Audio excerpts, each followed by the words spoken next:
Aku pesan banyak kali dah cakap. Jangan gigit, jangan gigit, jangan gigit. Apa mu tak kerti bahasa sangat ah? Ha? Payah sangat kan nak dengar kata? Ha?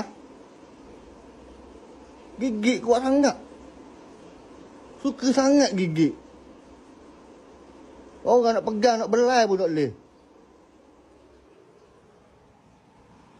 Masa buat muka tak tahu lah mu tengok sini. Mu dengar tak apa benda aku cakap? Ha? Mu dengar tak? Kenyik. Alah.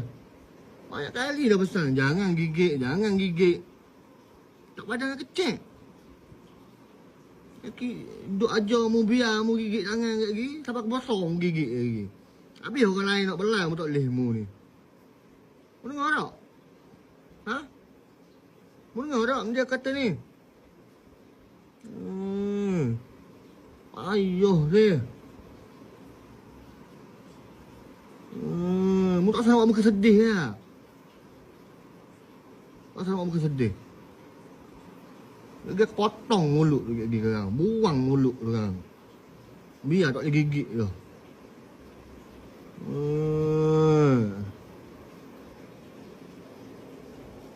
Mu dengar ah?